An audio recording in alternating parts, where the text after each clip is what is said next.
За хим 8 зөвсөлтийн ерхий шалгалтын ангилсан даалгаврын номны 1-р бүлгийн зарим даалгаврыг бодож тайлбарлая. За 1-р даалгавар нь өгсөн нэгдлүүдийн мойлемаас массыг зөв тодорхойлж бичсэн хариултыг сонгоно гэсэн байна.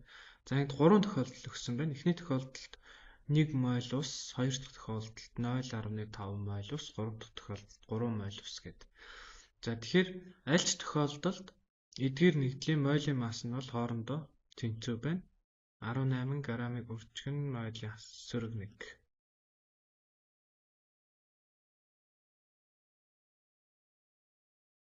За мэдээж мойлын массын хувьд нэгж чухал ах тийм ээ. Мойлын массын нэгж бол грамыг өрчгөн мойлын сөрөг 1 гэж бичиж байгаа. За массыг тооцоолохдоо бол томьёогоор бодож болно. За масс гэдэг бол мойлыг өрчгөн мойлын масс гэдэг томьёогоор бодож болно. За эсвэл одоо нэгж хураах арга буюу шилжүүлж фактор аргаар бодож болно. За эхний тохиолдолд 1 моль ус өгсөн учраас мойлын масс болон масс нь бол хоорондоо одоо тэнцүү байх юм байна. За хоёр дахь тохиолдолд болохоор массыг олохдоо за нэгж хураах аргаар бодох юм бол 0.5 молийг өрчгөн 18 грам нь 1 моль гээд мойль нь мольтойгоо хураагдаад 9 грам гэх юм байна. За 3 дахь тохиолдолд болохоор 3 молийг өрчгөн 18 грам нь 1 моль. За ингээд 54 грам гэсэн. За ийм хариуг сонгох юм байна. За дараагийн даалгавар нь болохоор 4-р даалгавар байна. Авогадрогийн тоог А усгээр тэмдэглэвэл Аг хуваах нь 2 ширхэг хүчилтөрөгчийн молекул хичнээн грамм болох вэ гэсэн. Ийм асуулт байна. За тэгэхээр энэ бол тоо ширхэгтэй даалгавар гэсэн. Тоо ширхэгтэй даалгаврыг хийхдээ эхлээд за ингээд хүчилтөрөгч. За тэгээд 1 моль гэдэг үзэх юм бол масс нь бол 32 грамм гэсэн үг. За 1 моль учраас энэ дотор 602-ыг өрчгөн 10-23 зэрэгт ширхэг O2 агуулгадна тийм. Харин за энийг бол бид нэр юу гэх нэ молекул гэж байгаа. За харин энэ дотор бол 1204-ыг өрчгөн 10-23 зэрэг ширхэг O агуулгадна. Энийг бид нэр атом гэж нэрлэж байгаа. Тэгэхээр ямар ч бас эхлээд одоо энэ тоо ширхэгтэй даалгавар эхлээд энэ биднэрт мэдгэж байгаа энэ өгөгдлүүд одоо ингээд гаргаад ирэх хэрэгтэй гэсэн. Тэгээд эндээс харьцаа гаргаад цааших тооцоонуудыг хийчих байхгүй. Тэгэхээр одоо биднэрт хичнээн ширхэг молекул агуулгадах вэ гэхээр энийг бид нар үндсэндээ юу гэх нөө А гэж тэмдэглэж байгаа байхгүй. За тэгээд пропорцоор бодож болно. Эсвэл нэгж хураах аргаар бодож болно гэд аль ч аргаар бодож болно л да. За жишээлбэл эндээс бол шууд одоо энэ масс болон тоо ширхгийн хамаарлаар пропорц өчөж болно. 32 грамм хүчилтөрөгч гэдэг нь 602-ыг өрчгөн 10-23 зэрэг ширхэг буюу А юм байна. Тэгвэл за энийг ингээд биччихье. Шууд 602 гэхгүйгээр шууд 32 грамм хүчилтөрөгч бол А ширхэг юм байна гэж чи тээ. А ширхэг юм байна. Тэгвэл Аг хуваах нь 2 нь хэдвэл гэсэн үг шүү дээ. За ингээд 32-ыг өрчгөн за 0.5 А гэж тээ. Хуваах нь А гэх юм бол А нь хураагдаад за тэгээд 16 грамм гэд ингээд гарчиж. За нэгж хураах аргаар бодож болно. За тэгэх юм бол бид нар массыг олгож байгаа. Хүчилтөрөгчийн массыг олгож байгаа. За биднэрт байгаа өгөгдөл болохоор Аг хуваах нь 2 өрчгөн 32 грамм нь А гэсэн үг тийм. За ингээд А натагаа урагдаад 16 грамм. Тэгэхээр аль ч аргаар бодож байна. Гол асуудал бол эхлээд юм тоо ширхэгтэй бодлогыг хийхдээ эхлээд бидний мэдэж болох тийм энэ тогтмол тоонууд буюу энэ өгөгдлүүдээ л гаргаад ирэх хэрэгтэй. Тэгэл эндээс харьцаагаа аваад цааш нь тооцоонуудаа аль аргаар хийх нь бол та эдийн өөрсдөө сонголт гэсэн үг байна л тийм. За дараагийн даалгавар нь 6 дугаар даалгавар байна. За мөн авогадрогийн тоог А усгээр тэмдэглэвэл 585 г натрий холоор хичнээн ширхэг ион агуулгадах вэ гэж. За тэгэхээр натрийн хлорид за тэгээд 1 мол гэд үзэх юм бол энэ томьёоны масс гэж байгаа тийм ээ. Томьёоны масс нь 58.5 г гэсэн үг. За энэ дотор натрийн хлор гэдэг бол натрий тэгээд бас хлоридыг агуулж байгаа. Тэгэхээр бид натрийн хлоридыг одоо 1 мол гэд үзэх юм бол энэ дотор 1 мол натрий 1 мол хлорид юм байгаа гэсэн үг. За тэгэхээр ширхгээр бол 602-ыг үржих нь 10-23 зэрэгт ширхэг буюу А ширхэг тий натриум байгаа. Мөн 602-ыг үржих нь 10-23 зэрэгт ширхэг буюу А ширхэг хлорид юм байгаа. За нийтдээ бол энэ дотор 1200-ыг 4-ийг үржих нь 10-23 зэрэгт ширхэг буюу 2А ширхэг юм байгаа гэдэг. За ингээд гаргаад ирнэ. За одоо эндээс мөн л яах нь вэ? Энэ хоёрын хамаарлалаас бид нэр яах нь тооцоогоо ичнэ гэсэн үг байхгүй? Харьцаагаа.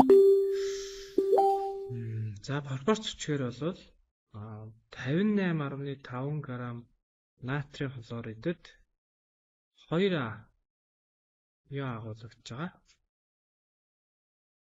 Тэгвэл 585 г натрийн хлоридд хэдвэ гэдэг. За ингээд x тэнцүү 585 г-ыг үржих нь 2А хуваах нь 58.5 г.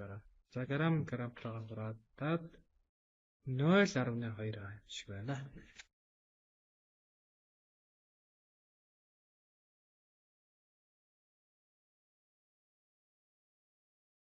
За 0.2А гэдэг. Ингээд тооцоолж байгаа гэсэн. Магадгүй одоо магний хлорид ч юм уу тий. За ийм болох юм бол хэрвээ энийг 1 мол гэж үзэх юм бол энэ дотор 1 мол магнио тэгээд 2 мол хлорид юм болох нь шүү тийм ээ. Ингээл тооцоо явуулдаг гэсэн үг л дээ. Хэрвээ магний хлорид одоо 1 ширхэг гэж үзэх юм бол энэ дотор 1 ширхэг магнио тэгээд 2 ширхэг хлорид юм байгаа гэд ингээд тооцоолоо явуулчихна гэсэн үг.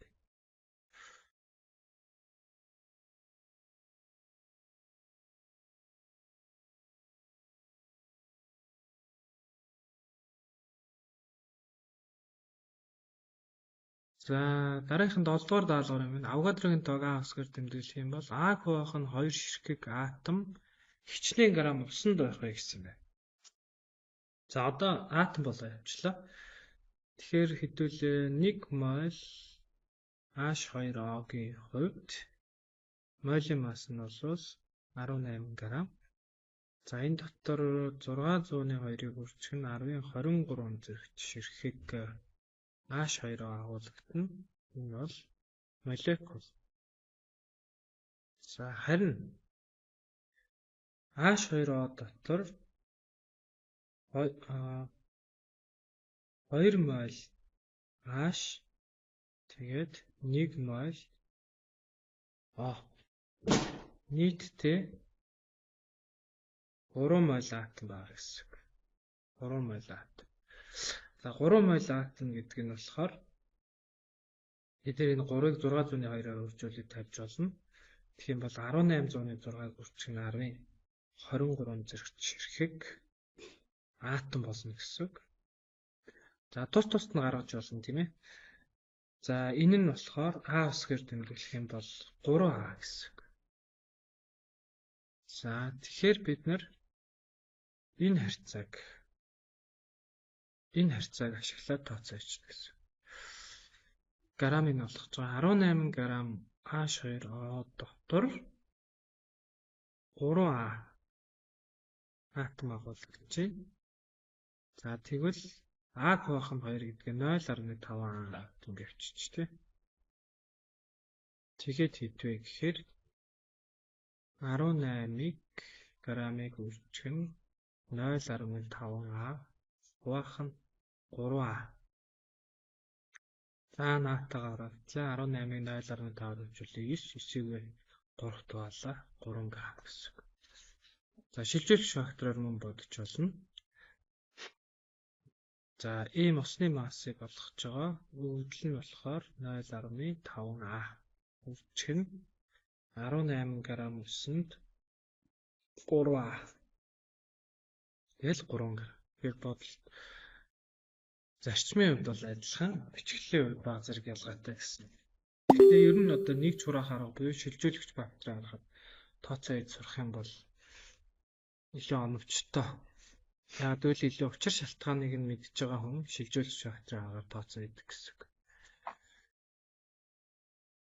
За энэ бол илүү хэлбархан даалгавар байна тийм ээ 14 0.5 мол дурын хэвийн нөхцөлд ямар эслэх үнэтэй вэ гэж. Тэгэхээр хэвийн нөхцөл гэдэг маань 10 дугаар ангийн сурагч гэтэрч байгаа 11 дугаар ангийн сурагч гэтэрч байгаа тийм ээ. Энэ бол тэг градус буюу кельвинээр бол 273 кельвин. Даралт нь бол 101 325 паскал. Энийг хэвийн нөхцөл гэж байгаа. За энд бол 1 мол хий бол 22.4 дециметр куб эслэх үнэтэй байгаа. За дараагийнх нь бол стандарт нөхцөл гэж байгаа. За стандарт нөхцөлийг бол бид нэлээд одоо их тооцоомд хэрэглэдэг болсон. Энэ 25 градус буюу 298 кельвин 100,000 паскал даралт. За энийг бид нэр стандарт нөхцөл гэж байгаа. Стандарт нөхцөлд 1 мол хий бол 24.8 дециметр куб. Энэ ч майлын хасах байна шүү дээ.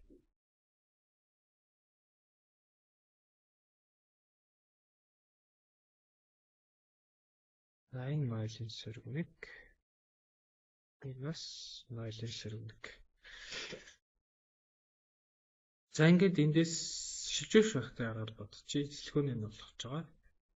Тэгэхээр 0.5 мол үржих нь хэвийн нөхцөлд бол 22.4 дециметр куб нь 1 молт. Гэт за ингээд бодоод 11.2 дециметр куб байна. За ингэж авах юм байна. Энд дээр бол яг баг зэрэг нэгжийн шилжүүлгүүд байж байгаа. 1 литр бол 1 дециметр кубтэй тэнцүү P хувьд тийм ээ.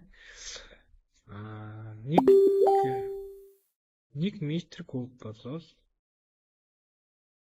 1000 дециметр кубтэй тэнцүү. 1 сантиметр куб бол 1 миллилитртэй тэнцүү P хувьд. За энэ нэгжийн шилжүүлгүүд бас нэлээ хэрэг болно. За 34 дэх даалгавар болохоор нарийн боб ялуу хийгээд хүнсний соодыг хэрэглэдэг. За энэ болохоор нэг урлын стехометртэй, урлын чичгэлтэй бодлого байна. За энэ даалгаврыг эхлээд мэдээж нүүрс хүчлийн мойло олно. За нүүрс хүчлийн мойл бол 224 литр хэвийн нөхцөлд өгсөн байна.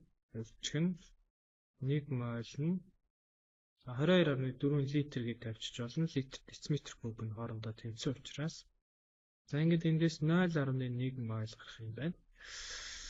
За урлаа бичих юм бол 2 мойл натрийн гидрокарбонат задраад натрийн карбонат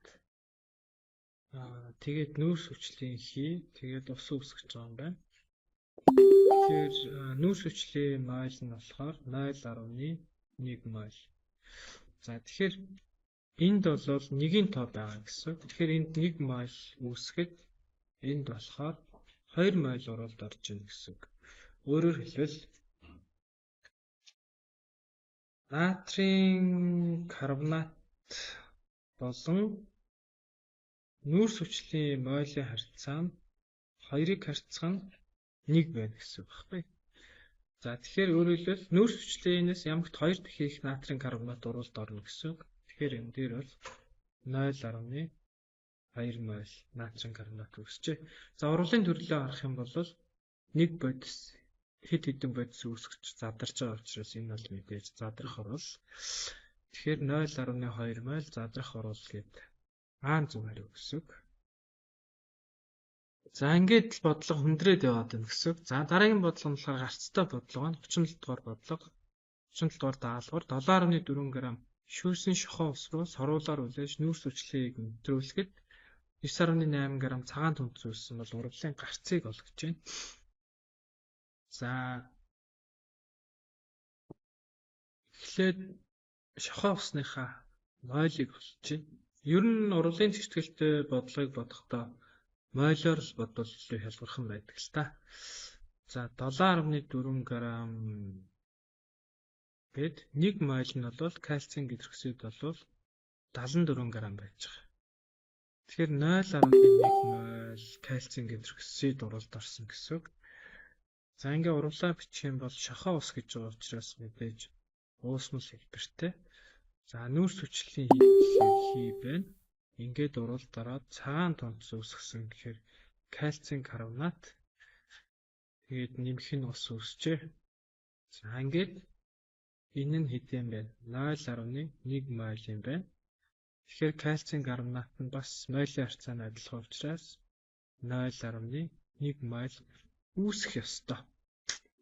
Тэгэхээр үүсэх ёстой одоо урвалаар үүсэх ёстой буюу онлоор үүсэх кальцийн карбонатын масса тооцоолох юм бол 0.1 мойлыг өрчих нь 1 мойл нь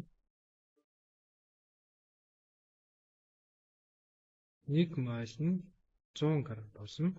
За ингээд 10 г үүсэх ёстой.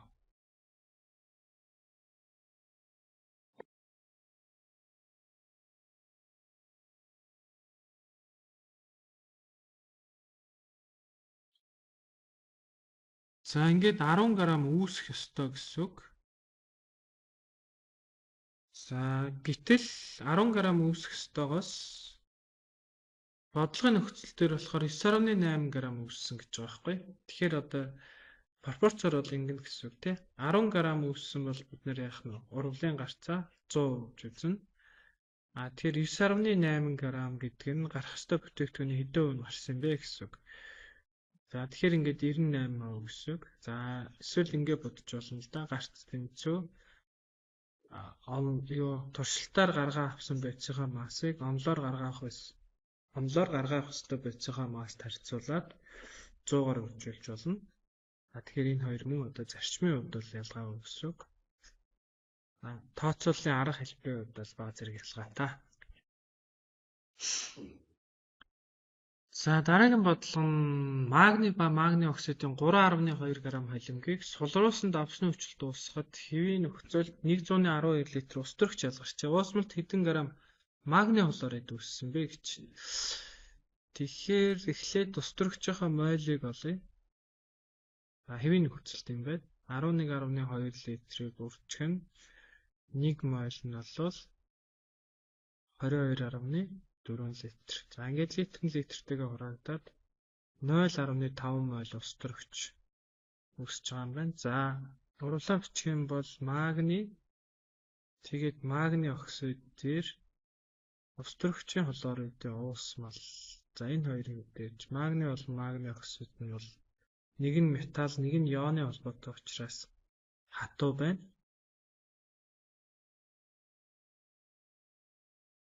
За ингээд магний хлорид нэмэх нь ус төрөгч.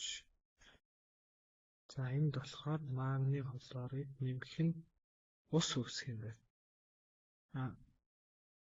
За тэгэхээр ус төрөгч нь 0.5 мойл гэхээр магний хлорид бол 0.5 мойл үүснэ. Магний болохоор 0.5 мойл урвалд орно. За тэгэхээр бид нар эндээс нөгөө магнигийнхаа массыг олох юм бол 0.5 мойл магний гэдэг нь 1 мойл нь 24 г. Тэгэхээр за ингэж хураагдаад анхны холимогт бол 12 г магний байсан гэсэн. За тэгэхээр анхны холимог нь болохоор 32 г. Эндээс 12 грамм нь магний байсан гэхээр 20 грамм нь магний оксид гэсэн үг. За ингээд эндээс магний оксидийнхаа мойлыг олох юм бол 20 граммыг өвчих нь 1 мойл нь 40 юм шиг байна да тий. 24.16 гэдэг чинь 40 гэсэн үг. За тэгэхээр 0.5 мойл магний оксид байсан гэсэн үг. За одоо ингээд 0.5 мойл магний оксид оролд орсон юм байна. Тэгэхээр 0.5 мойл магний хлорид үлсэн. За энэ нийт магний хлорид нь болохоор нэгдүгээр урвал. За энийг нэгдүгээр урвал, энийг хоёрдугаар урвал гэх юм бол нэгдүгээр урвалаар 0.5 мойл нэмэх нь хоёрдугаар урвалаар 0.5 мойл нийтдээ 1 мойл магний хлорид өгсөн. За тэгэхээр 1 мойл гэдэг нь болохоор мойлын масстайгаа тэнцүү гэсэн үг тий. 24.71 гэдэг чинь 95 г магний хлорид өгсөжээ гэдэг. За ингээд зөв хараа.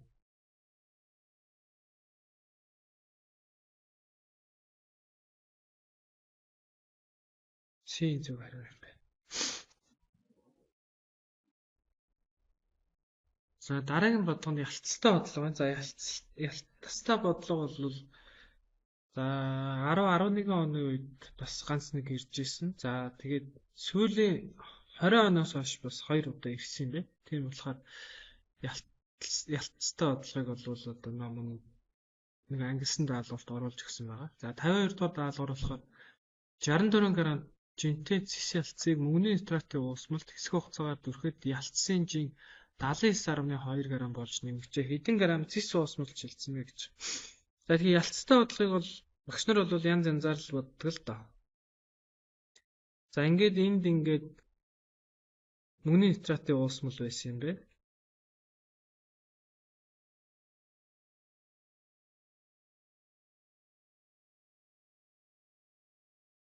Мөнгөний нитратын уусмал байсан юм. За энэ лөө юу дүрсэн юм бэ? Цэс дүрсэн юм байна. Цэс. Тэгэхээр урлаа бичээд үзэх юм бол цэстээр нэмэх нь мөнгөний нитратын уусмал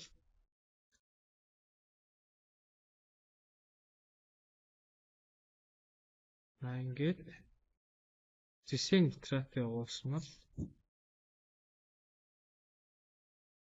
тэгээд цаана нь мөнгө үүсэх юм байна.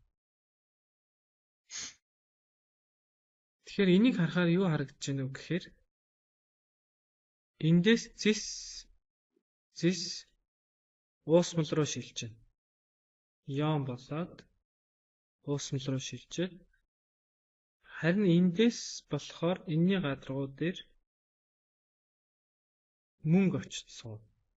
Уусмлаас мөнгө цэс ялцсан гадаргуу дээр суугаад цэс ялцсан нь болохоор уусаад уусмал руу шилжиж байгаа. Ийм процесс явж байгаа байхгүй.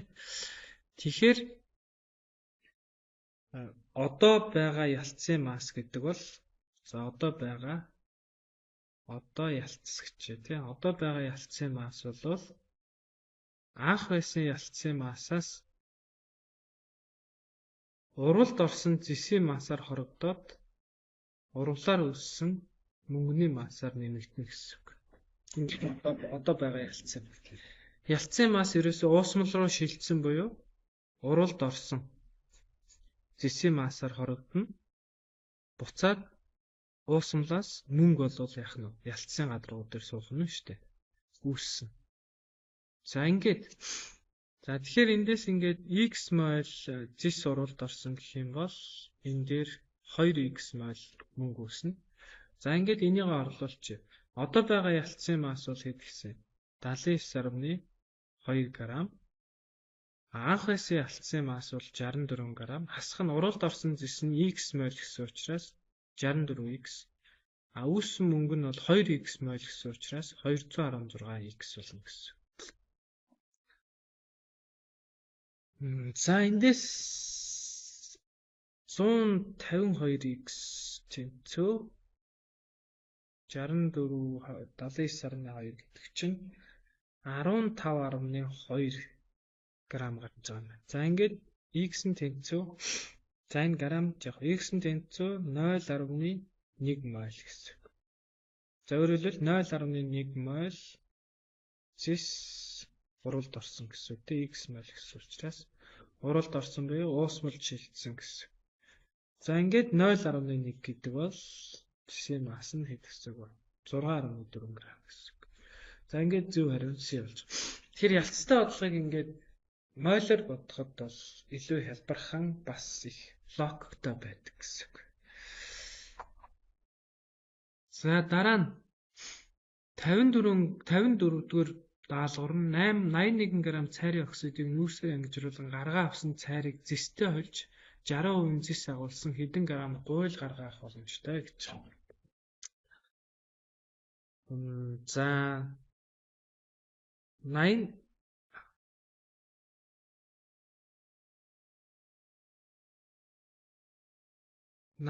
г цайрын оксид гэдэг бол 65.16 гэхээр 1 мол гэсэн үг л дээ. За ингээд урвлага бичих юм бол цайрын оксидыг нүүрсээр ангижруулад за CO нэмэх нь цайр гэдэг ингээд бичиж болох баха. За ингээд энэ нь ингээд 1 мол орсон бол энд бас яах нь 1 мол үүснэ гэсэн үг. За 1 мол гэдэг нь болохоор цайрын 65 г гэсэн үг. За тэгээд энэ цайраа зэстэй хойлоод 60% зэс байна гэсэн үг л дээ. За тэгэхээр гуйл гаргаж авах юм байна тийм ээ. Гуйлынх нь 60% нь болохоор хэм байх юм бэ? Зэс байх юм бэ? Тэгэхээр 40% нь болохоор цайр байна гэсэн үг. За эндээс өөрөлдөл нөгөө 65 г цайр чи хэдэн хувийг эзлэх нь вэ? 40% эзлэх гэсэн үг. Тэгэхээр 60% биш. Гуйлынхаа массыг олгож байгаа учраас 100% шууд гуйлынхаа массыг болчихно. Хэрвээ 60% гэх юм бол зэсийн масс гараад ирнэ шүү дээ. За тэгэхээр энд бол 162.5 г гуйл гэж ингэж гарч байгаа юм да.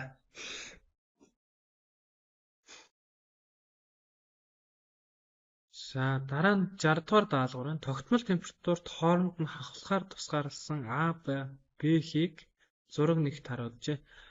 Хавхлахыг нээсний дараа хийн холимгийн нийт даралтыг олно гэж. За тэгэхээр энэ дээр бол бид нэр эхлээд А болон Б хий дээр одоо хийн нэгдсэн тэгштэглийг бичиж болно. Идеал хийн тэгштэглийг. За тэгэх юм бол за PA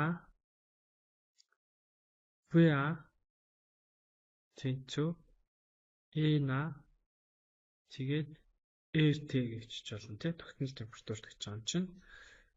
За дараа нь болохоор PB VB тэнцүү NB RT гэж бичиж. За эндээс мойлын тоогоо илэрхийлэх юм бол ийм болно. NA тэнцүү PA VA хуваах нь RT. За P нь болохоор ингэж байгаа. Даралт нь болохоор 12 кПа. Үрчгийн эзлэх нь болохоор 5 дм хүрэх гэдэг. За тэгээ хуваах нь RT нь бол яг яриажиг. Тэгэхээр 60-ыг хуваах нь RT болж байгаа гэсэн үг л дээ. За ер нь бол Joule гэж бичиж болно. Килопаскалыг өрчин дм³ байгаа учраас. За NB нь болохоор мөн ялгаагүй тэгштэглээ ингээд хувиргахаар бас 60 Joule-ыг хуваах нь RT болж болж байгаа. За хоёр хийгээ холихоор нийт эзлэхэн болвол хоёр хийгээ холихоор за V нийт гэчээ тий нийт эзлэхэн болвол мэдээж 5 дм³ 10 дм³ гэхэр чинь 15 дм³ болно. Тэгээ бид нар болохоор одоо хольсны дараахаа за яг нийт гэчээ тий хожсны дараах юм байгаа. За нийт хичгээр бас жоохон асуудалтай болж байгаа юм да. За тэгэхээр ер нь бол нөгөө хавхлахыг нийсний дараах гэсэн үг тийм. Тэгэхээр за энийгээ бол нэг WC гэж. За WC нь бол мэдээж 15 дм куб болно. Тэгэхээр бид нэр PC-г олох гэдэг. PC-г.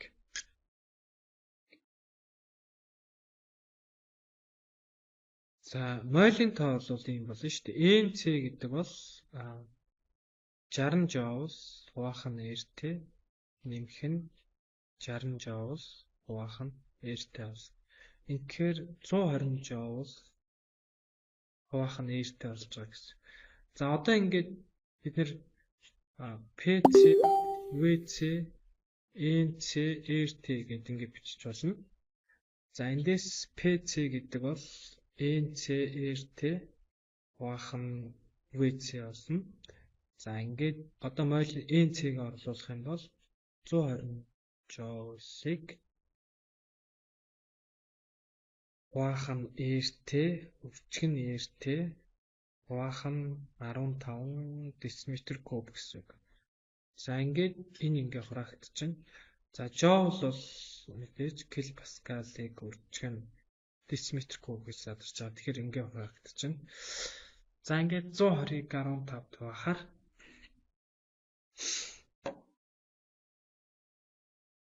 120-ыг 15-д хуваахаар 8 килопаскал гарч байгаа. 8 килопаскал. За тэгээд зөв харин C юм бэ тий. 12 килопаскал 6 килопаскал даралтаа 2 хийг хооронд нь ойлгохоор гэхдээ ижлэгүүнээрээ ялгаатай тий. Ийм 2 хийг хооронд нь ойлгохоор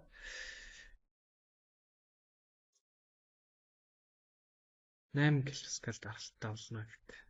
За ингэж тооцоолж байна.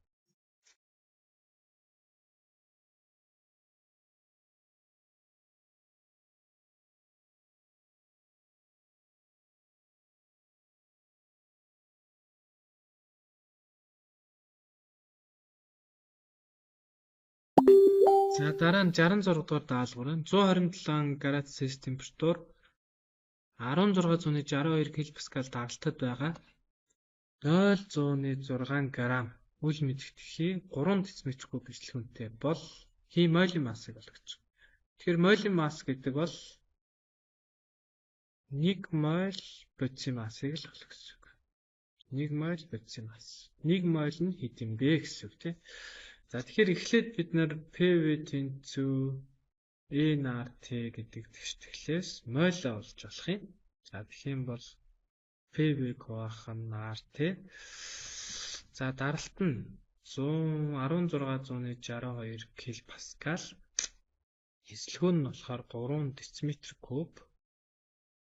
R болохоор 8314 килопаскалыг өвчгөн дм куб, өвчгөн кельвины сөрөг 1, өвчгөн мойлын сөрөг 1 гэд. За өвчгөн температур нь болохоор 127 273 гэхээр температур нь 400 кельвин болж байгаа юм байна.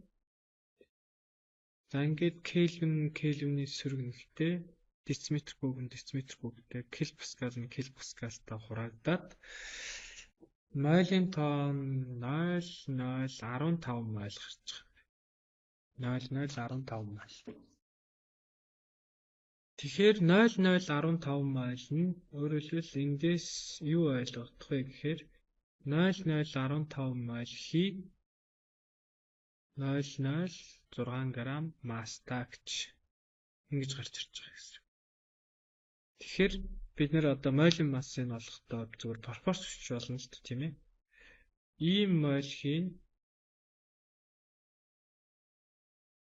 0.06 грамм юм бол 1 моль нь хэд вэ гэхээр 1 моль нь 4 грамм гарч байгаа. Тэгэхээр эндээс энэ хий мойлын масс бол 4 граммыг хүртэх нь мойлын сөрөг нэг юм аа гэдэг ингэ бичиж болно. За эсвэл нөгөө томьёогоор бодож болно тийм ээ. Мойл гэдэг бол массыг хуваах нь мойлын масс. Ингээс мойлын масс гэдэг бол массыг хуваах нь мойл. Масс нь болохоор чиг 106 г, мойл нь болохоор чиг 15 мойл гээд 4 грамыг үржих нь мойлын сөрөг. За ингээ гаргаж байна. Нэг шуураа гаргаарч гэсэн бодож байна. Аль нь бол адилхан тийм ээ. За энэ тэгштэглийг бид нэр идеалын тэгштгэл гэж байгаа. Өөрөөр хэлбэл хийн хувьд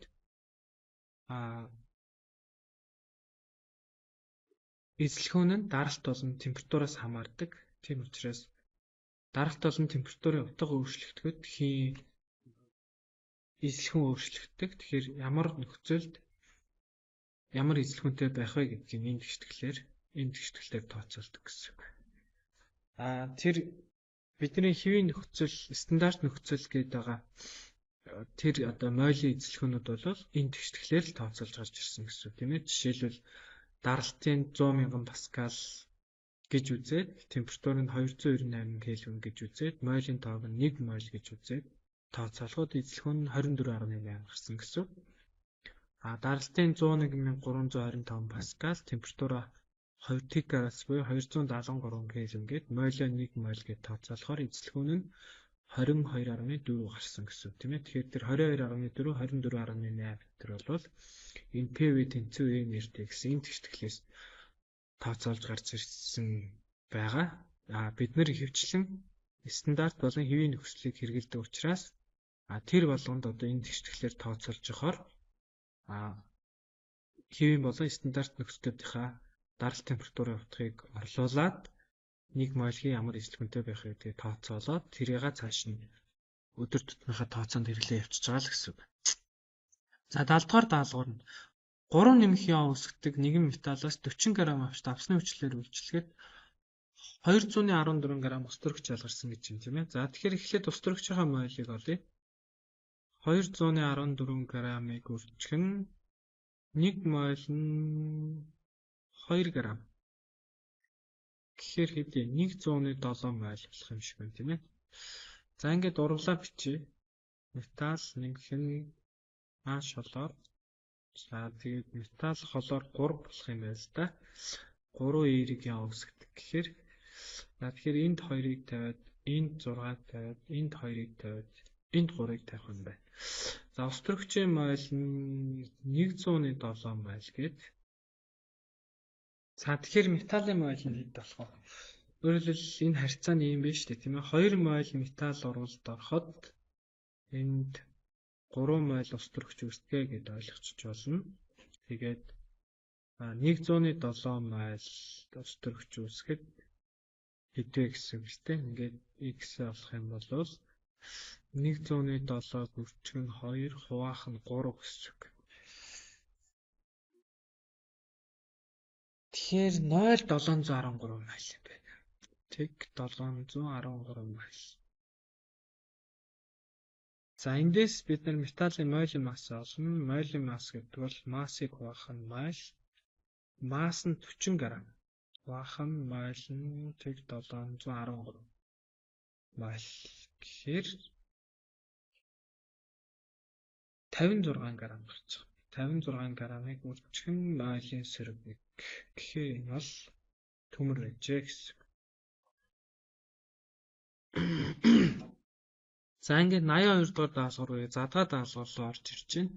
Сурагч кальцийн гидроксид ба кальцийн карбонатын 38.4 г холимгийг зурагт үзүүлсэний дагуу 120 градусын хүртэл хаалгаж хуурай үлдэгдгийг тодорхойлоход 22.4 г кальцийн оксид үүссэн гэж тийм. За тэгэхээр ихсэд кальцийн оксидын мойлыг олох хэрэгтэй байхаа. За кальцийн оксидын молекул массыг ол гэсэн юм байна. За кальцийн оксидын молекул масс нь болохоор мойлын масс нь 56 г-ыг үржих нь мойлын сөрөг нэг.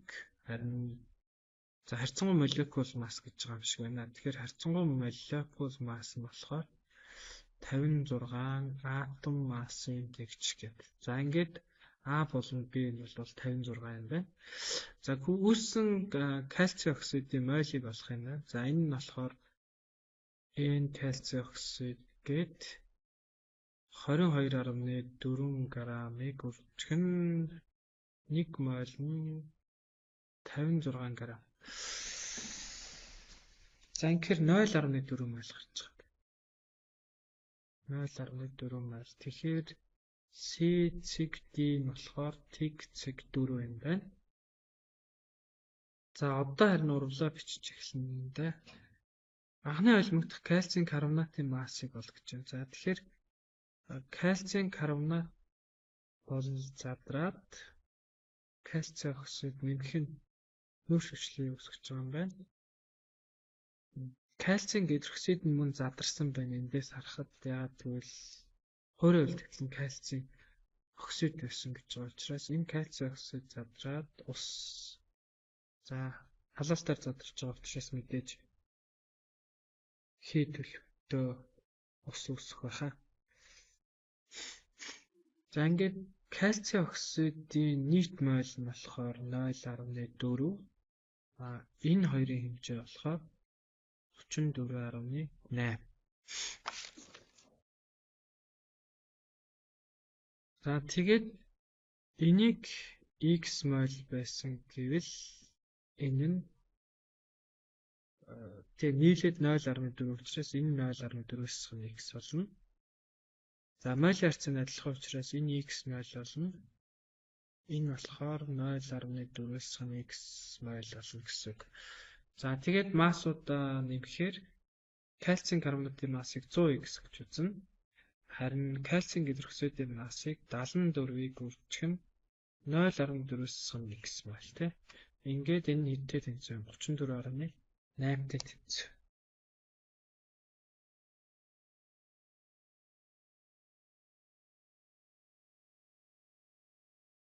За ингээд энийг одоо бодох юм байна да. 100x нэмэх нь 74-ийг 0.4 гэхээр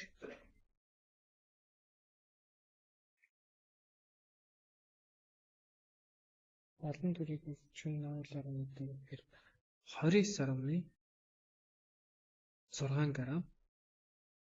Хасах нь 74x 134.8 гэсэн үг. За 100-аас 74-ийг хасгаар чинь 26 гэсэн үг тийм.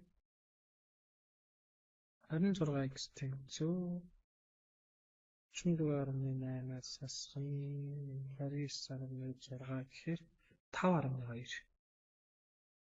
Ингээд x нь тэнцүү 0.2 байна.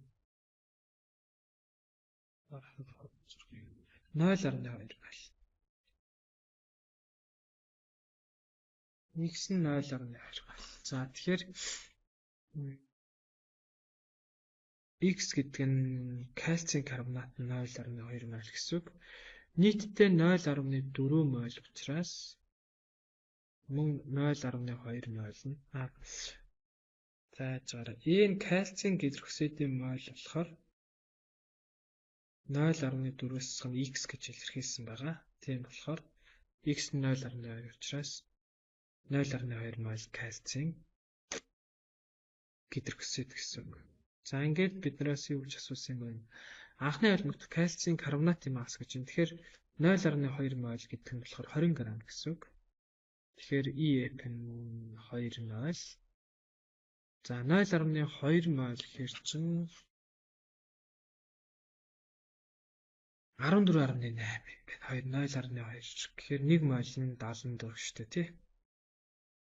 14.8 грамм буюу GH нь 15 гэж бүглэгдэх юм байна. Биш. GH нь болохоор худлаа юм. GH нь болохоор чинь анхны холбогдох кальцийн гидроксидын масс хувь юм байна шүү дээ тий. Тэгэхээр ингэх юм байна. За 3 4 энд дутчих. 34.8 грамм нь 100% юм бол Түүн доторх кальцийн гидроксид гэдэг нь 14.8 г хэдвэ гэсэн үг юм байна. Тэгэхээр энэ нь 50-аас арай бага юм байна. 42.5 хувь буюу GH нь 43 гэж бүтлэгдэх юм байна. За ингээд 82 дугаар даалгавар болчихж байгаа юм байна. За ингээд ерөнхийдөө нөгөө 1-р бүлгээс төвөрлөж бодсон бодлогод болж байгаа юм байна. За зарим бодлогуудынх нь гараар бодсон бодлтыг бичлэгийнхаа төгсгөлд авсархсан байгаа. Тийм учраас та хэд бас тэндээс зарим бодлогуудынхаа бодлтыг хараарай. Ер нь бол нөгөө ангилсан даалгавар учраас даалгаврууд нь өөр хоорондоо нэлээд төсөөтэй байгаа. Зарим даалгавар нь одоо өгөгдлөн сольсон ч гэдэг юм. Эсвэл зарим даалгавар нь жишээлбэл магний гидроксид, магний карбонат болдог ч гэдэг юм тий. Ийм байгаа учраас яг одоо тухайн бүлэгсэдийн даалгаврууд дотроос олон давтагч байгаа даалгавруудаас нэг-нэгийг бодоод явуулж байгаа гэсэн үг. Тэгээд хэрвээ одоо зарим даалгавруудын бодолд хэрэгтэй болвол бичлэгийнхаа коммент бичээрэй. За тухайн үед нь бол бодолтыг хийгээд оруулах боломжтой.